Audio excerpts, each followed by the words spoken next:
భాగవత పద్యమకరంద ప్రియులారా నమస్తే.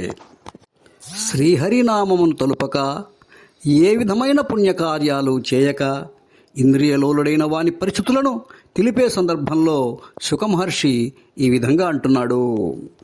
వాసుదేవ శ్లోక వార్తలాలించుచూ కాలమే పుణ్యుండు గడుపుచుండు అతని ఆయువు దక్క అన్యుల ఆయువు నుదయాస్త సమయముల నుగ్రకరుడు వంచించి కొనిపోవవాడదెరుగక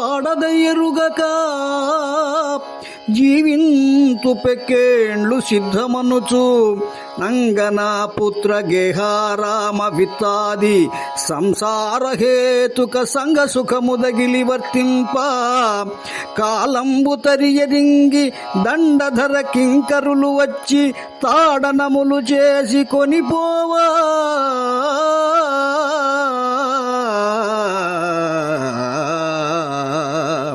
పుణ్యంబు చేయనైతి పాపరతినైతినని బిట్టు పలవరిల్చు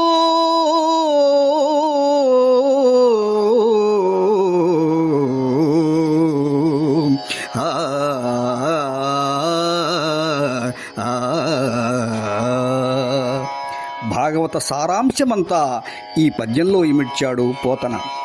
ఏ పుణ్యాత్ముడైతే ఆ శ్రీహరి పుణ్యశ్లోకుని చదువుతూ వింటూ కాలం గడుపుతుంటాడో అతని ఆయువు తరగదు.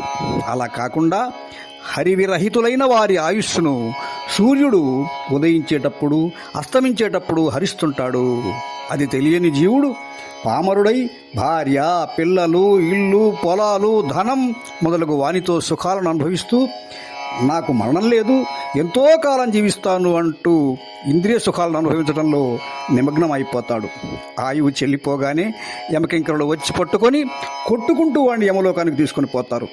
అక్కడ యమకింకరులు పెట్టే యమయాతనలు భరిస్తూ ఈ విధంగా అనుకుంటాడు, అయ్యో నేను ఏమాత్రం పుణ్యం చేయలేదు, ఎన్నో పాపాలు చేశాను అని బిగ్గరగా ఏడుస్తూ బాధపడతాడు. చేతులు కాలిన తరువాత ఆకులు పట్టుకుని లాభం లేదు కదా.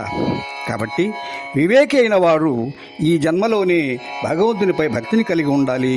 అందుకే విష్ణు పూజ లేని నరజన్మ నిరర్ధకం అని పెద్దలంటారు.